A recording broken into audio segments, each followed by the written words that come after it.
It's our pleasure to welcome now Congressman Michael Guest. He represents Mississippi's 3rd District. Congressman Guest, good to have you on this morning, sir. Gerard, great to talk to you again. I hope you had a great weekend. Yes, sir, other than some disappointing football for the Bulldogs and the Rebels. That it was. Thank goodness Southern Miss was able to pull out a victory. Absolutely. Football weekend that we were all hoping for. Yeah, exactly right. But the weather's turned off pretty nice. So, all right, you guys are not in Washington. You're not in session right now, right? That's right. The House is not in session. The Senate is in session. They will be voting again later today to try to break the filibuster to pass the CR that the House sent to the Senate some 4 weeks ago. Not expected that the vote is going to change today. Had hoped that maybe once we got past the No Kings rally that there may be some more moderate Democrats who would consider caucusing with Republicans to reopen the government. But from the information I'm hearing, I don't think that that's going to happen today. But we do have a big deadline coming up on Friday. Friday is when there are hundreds of thousands of federal employees who will not be paid, including federal law enforcement. And so that creates an inflection point, I think, for the Senate. And I'm also have been told that the Senate will take up a bill on Wednesday that would authorize the payment of all essential federal employees during the shutdown. So that is something Republicans intend to bring to the floor, again, to kind of minimize some of the impact of the shutdown that has now gone on now into the 4th week. And, Congressman, we have concerns about our United States Armed Forces, members that are serving active duty members in particular in our military. We found a pot of money to get them paid in the last period, but I don't think we have that in the next one, right? Yeah, the Trump administration was able to find research and development dollars, which they were able to shift to pay our military. I don't believe that there is enough money left, particularly in the R&D budget, to pay salaries for the next 2 weeks. Now, the administration may be able to find some additional dollars. But, look, I got to give the president a lot of credit here, Gerard. I mean, the president has worked very hard to minimize the damage, the impact of the shutdown. Yeah. He's paid the military, and he's found money to pay them, which is the right thing to do. Some of my Democrat friends were upset about that. But, look, I give the president credit for going out there, finding those dollars. He has kept the WIC program, a nutritional program used by pregnant women, new mothers. He is using tariff money to keep that program afloat when that program ran out of money shortly after the shutdown. The president is looking at ways in which he can find dollars to pay federal law enforcement. At this point, that's still something that the administration is doing. And so Donald Trump has done all he can to minimize the damage. But at this point, we have seen really no breakthrough with Democrats that they are willing to come to the table to end what will, after tomorrow, be the second longest shutdown in government history, reopen the government so that we can get back to doing the people's business. Yeah, you're absolutely right about that. He has done his dead level best to try to minimize the pain for sure. So here's a procedural question for you, Congressman. I'm not sure I even understand. Who can actually put such legislation on the floor in the U.S. Senate? Is that strictly up to Senate Majority Leader Thune? How does that work?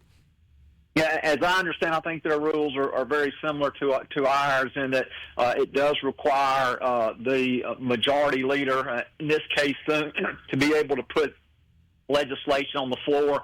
I do believe that the Senate has a process very similar to what we have in the House, that if you have a certain number of members, then legislation can go directly to the floor, and then the House, it's known as a discharge petition. I think they have something similar in the Senate, but it's going to be up to Thune to be bringing the legislation to the floor. Either he has to bring it or he has to allow Schumer. And for a number of weeks, he allowed Schumer to bring the Democrats counter proposal to open the federal government. That was the proposal. If you remember, Gerard, it had roughly $1.5 trillion in new spending. Yeah. Some of that would go back to reimburse states that allowed illegal immigrants to opt into their health care system. It abolished the $50 billion rural hospital fund. It reauthorized some of the funding that had been cut in the rescissions package. And, it had money in there for a lot of LGBTQ. There were tens of millions of dollars for the LGBTQ programs out there, which many of us don't feel should be funded with federal taxpayer dollars. And so they were allowed to put that bill on the floor.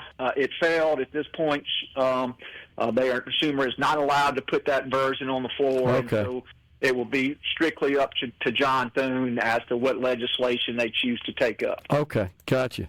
Well, but you don't expect the outcome to be any different at this point, do you, Congressman? I don't. I don't see that there has been any movement. I know that we are past the pressure point of the No Kings rally. That there were a lot of people who believed that the Democrats were not even going to consider reopening the government till they got past the rallies this weekend. We're on the other side of that. I'm hearing that once the notices go out at the end of the month, beginning of next month, that the Democrats may be willing to consider reopening. But, here's the thing is the Democrats are wanting to close the government because they want the extension of the Obamacare subsidies. Yeah. That in and of itself is roughly $500 billion over the next 10 years. But they're not willing to negotiate. I mean, that's what Jeffrey said. Jeffrey said, we're not willing to negotiate. It's an all or nothing. And look, Republicans just aren't going to give the Democrats what they want in this case. The Affordable Care Act has been a complete failure. It is anything but affordable. It is being propped up by federal tax dollars, in this case subsidies going directly to insurance companies. And Republicans have said, if you want to talk about what we can do to improve health care, open the government. But I'll just tell you, I can't speak for all Republicans. I can only speak for one. But I never intend to vote for what the Democrats are asking for just to get them to reopen the government for 7 weeks. That's not going to happen. We know that 7 weeks actually isn't even 7 weeks anymore. We're now roughly a month.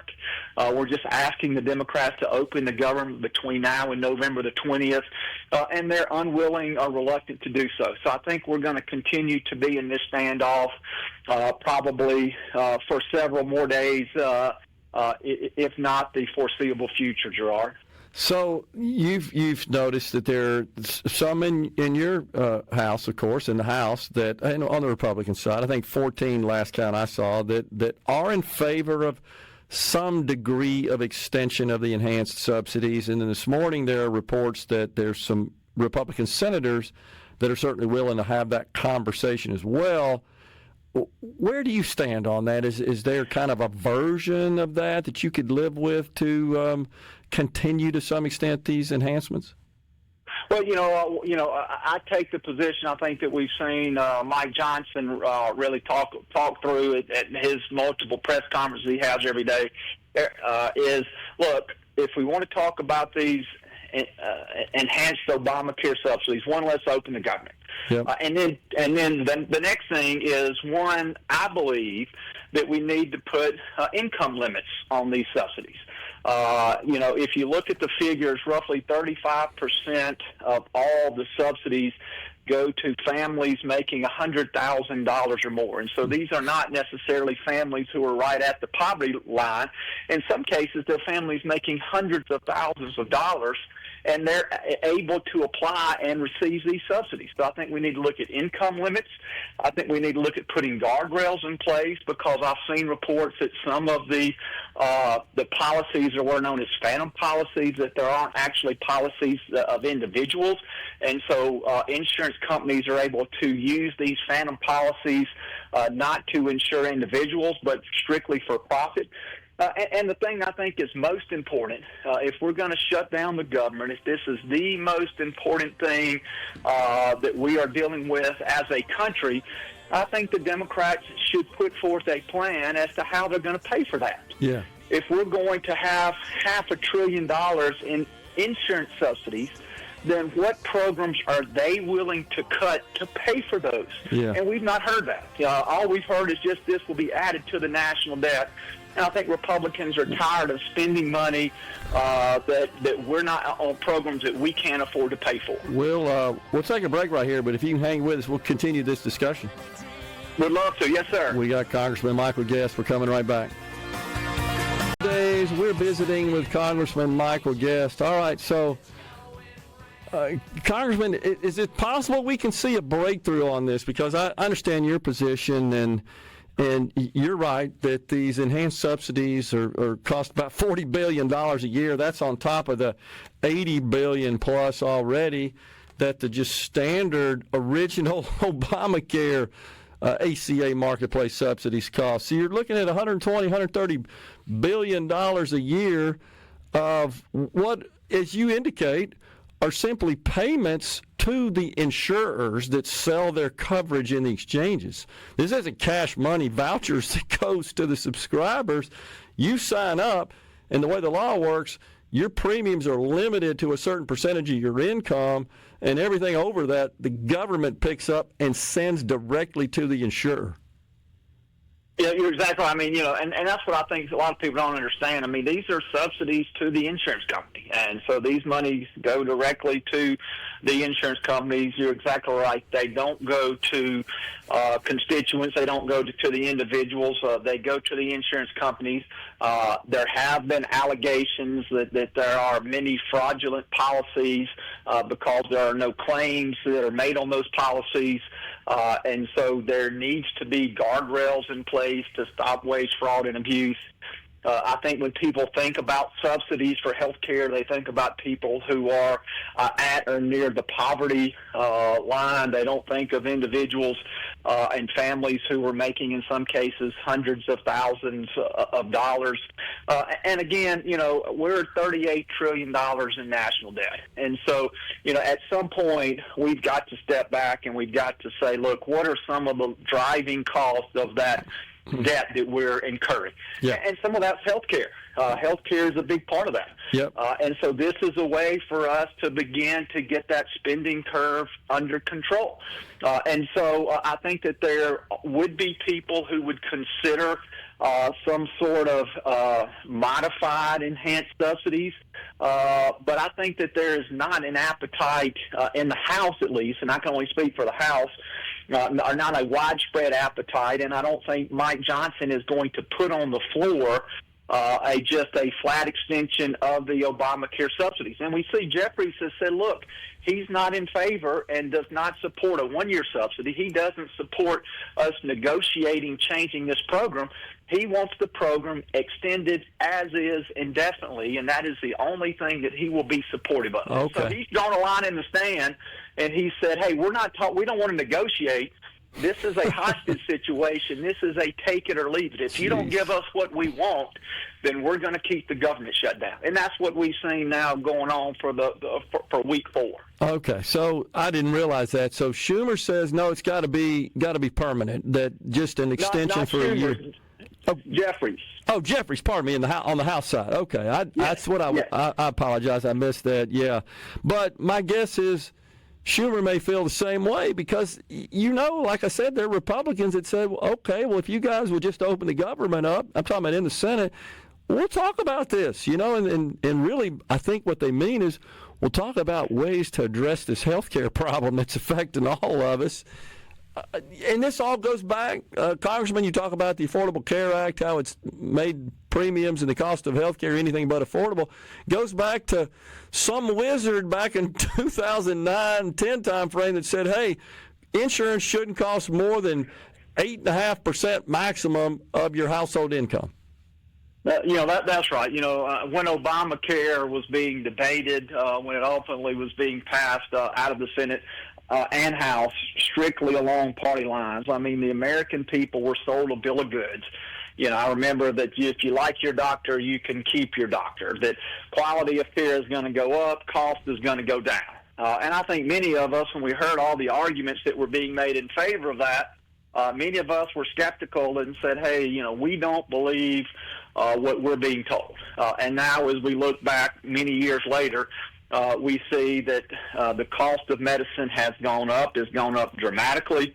While health care has improved at some level, it's not improved to the level that we had been promised.